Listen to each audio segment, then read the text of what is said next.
Matin Sport.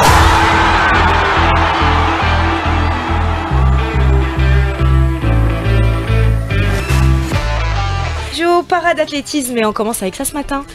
Bien oui, ça c'est au New Delhi puisqu'il y a une nouvelle médaille grâce à Linda Hamri qui monte sur le podium à la 3e place du podium. Elle a, grâce à un saut mesuré à 15 mètres 16 et ce saut elle l'a réalisé à son premier essai. Du coup elle a signé sa meilleure performance de l'année sous son meilleur saut de la saison.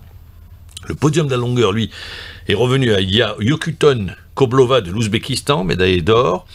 Et la Finlandaise Lida Lunela qui a terminé à la 2e place. La 3e journée des mondiaux a vu également la qualification du demi-fontiste Abdelhadi Boudra pour la finale du 1500 mètres. Il a terminé la 4e place qualificative. La finale est prévue pour aujourd'hui. De son côté, la lanceuse Mounia Ghesmi s'est qualifiée pour la finale du concours du club en terminant 2e de sa série. La finale également prévue pour aujourd'hui. Le lanceur de poids Hamza Qais, classé F53, a terminé 6e de la finale avec un G mesuré à 6,79 m, loin derrière le champion du monde polonais Borut Korzak.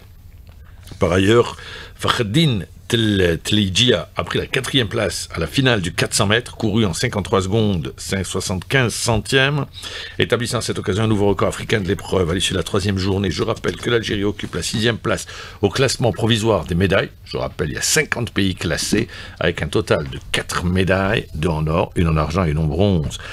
Les médailles d'or ont été remportées par Nassima Saifi au disque, Walid Falah concours du club, tandis qu'Ahmed Mhidb a décroché l'argent dans la même épreuve. Le foot, avec la Ligue 1, pour compléter hier. Il y a un match qui a été reporté, JS Kabylie, Mouloudia d'Alger, reporté du fait que les deux clubs disputaient des matchs de Champions League africaine, et les deux se sont brillamment qualifiés.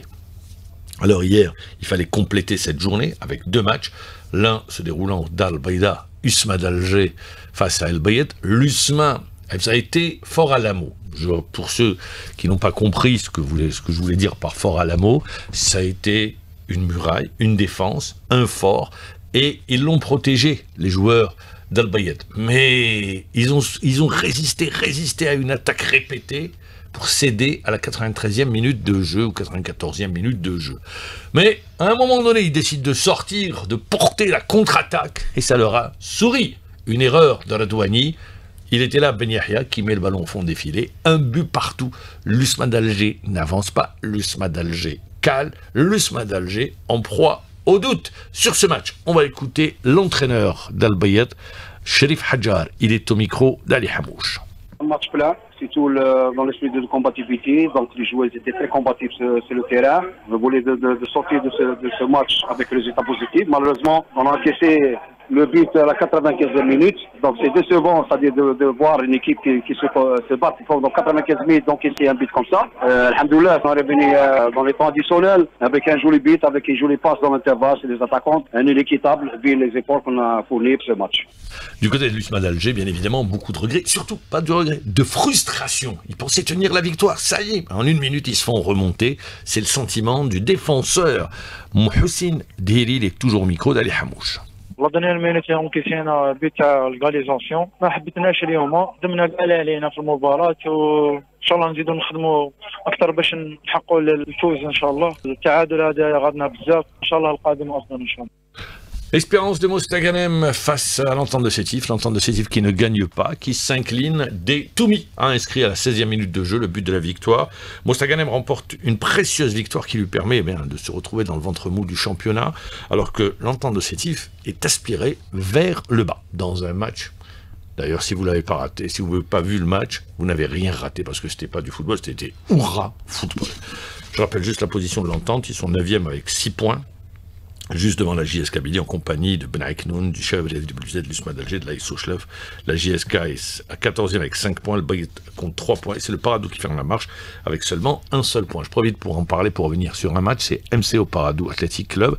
Sur les informations qui nous sont parvenues, à la mi-temps de cette rencontre, alors que le Paradou menait 1-0, un groupe de supporters a fait irruption au niveau du stade de Miloud Hetfi pour intimider l'arbitre. Alors, aux dernières nouvelles, il y a eu un rapport de l'arbitre sur la situation qui a prévalu au niveau du stade Miloud Hetfi. L'Afrique du Sud, eh oui, a été sanctionné, les Sud-Africains, par la Fédération internationale de football. Pourquoi ils ont été sanctionnés, les Sud-Africains? Parce qu'ils ont fait jouer un joueur qui s'appelle Teboho Mokoena, alors que ce dernier avait cumulé 2 cartons jaunes contre le Bénin puis le Zimbabwe. Il ne devait pas jouer un match de Coupe du Monde contre le Lesotho, et il a joué le match. Ah bien du coup, il y a eu des réserves.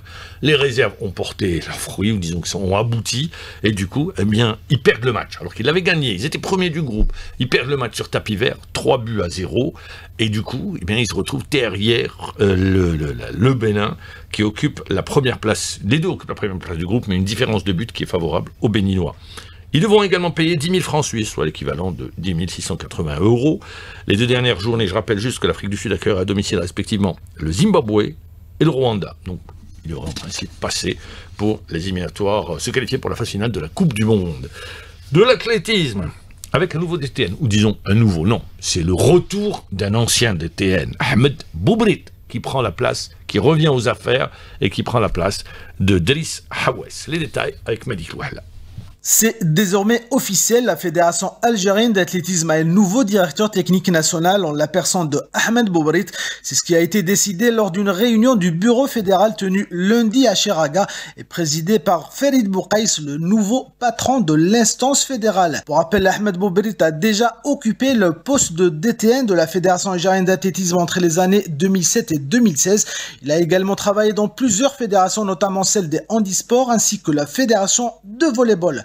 Par ailleurs, pas de changement du côté des autres directions que compte la fédération.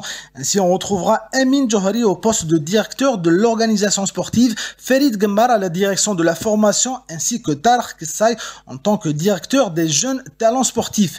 Il a été également décidé lors de cette réunion la sélection de 11 athlètes qui devront prendre part aux Jeux de la solidarité islamique qui devront se dérouler du 8 au 21 novembre prochain à Riyad, en Arabie Saoudite. Voilà donc pour la nomination ou le retour aux affaires d'Ahmed Boubrit. Alors, si vous n'avez pas eu la chance d'assister à un match de Champions League, vous savez, dans le stade, il y a une ambiance, folle ambiance, il y a les tifos, mais dès que les deux équipes entrent sur la pelouse, vous avez cette musique qui résonne dans un stade, au niveau du stade, et du coup, vous avez un silence qui s'installe pour laisser place aux stars, aux étoiles, bien évidemment. C'est la piste aux étoiles, la Champions League européenne. Et aujourd'hui, deuxième journée, avec cette nouvelle mouture de la Champions League européenne, vous savez, depuis l'année dernière. Alors, on va suivre le Real Madrid. Comment le Real réagit après sa défaite face à l'Atlético Madrid, où ils ont été battus 5-2. Le Real, quand on parle du Real Madrid, c'est synonyme de victoire en Champions League. C'est l'équipe la plus titrée en Champions League européenne. Alors, ils affrontent une équipe tout à fait modeste, même très modeste. Ils vont être heureux de recevoir le Real. C'est Kairat Almaty du Kazakhstan. Voilà. Alors, quand on parle de Champions League, on attend les chocs. Les chocs, vous avez aujourd'hui un match où un Algérien est engagé, c'est Fares Chaibi avec l'Eintracht Francfort qui va affronter l'Atlético Madrid. Ils sont sur un nuage, l'Atlético Madrid. Liverpool qui a connu sa première défaite contre Crystal Palace en Première Ligue, qui se déplace à Galatasaray avec Liverpool, bien évidemment. L'objectif d'aller chercher une Champions League cette saison. Le Bayern de Munich, qui fait partie des favoris pour le sacre final, se déplace à Pavos. C'est un club chypriote. L'Inter de Milan, Slavia de Prague, finaliste de la dernière édition. On va voir Marseille, Ajax Amsterdam, Marseille qui revient à la compétition européenne, qui avait été battu 2-1 par le Real Madrid lors de la première journée, face à une équipe de l'Ajax qui est rentrée dans le rang, dans son pays, aux Pays-Bas, puisque maintenant c'est le Feyenoord qui domine la compétition. Mais l'Ajax, c'est dans l'ADN, tout le monde, bon, vous vous en souvenez pas parce que vous êtes plus jeune, mais pour ceux qui dans les années 70 se souviennent de l'Ajax, de cette fabuleuse équipe emmenée par Johan Cruyff, eh bien, ils avaient gagné 3 Champions League à l'époque, c'est la Coupe d'Europe des clubs champions de suite. Et puis Chelsea-Benfica, il y a de l'émotionnel, puisque José Mourinho revient à Chelsea, à Stamford Bridge. Il va retrouver un club avec qui il a connu la consécration. Il le dit lui-même. On a écrit une histoire ensemble. Aujourd'hui, je suis à Benfica, tout heureux d'être à Benfica, un club qu'il a dirigé.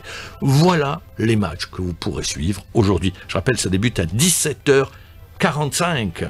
Donc, ne pas rater, très tôt. Et puis les autres matchs à 21h. Deux matchs à 17h45. Kairat Almaty, Real Madrid, Atalanta Bergame, Club de Bruges. Merci beaucoup, Mamar. À demain matin, 7h30.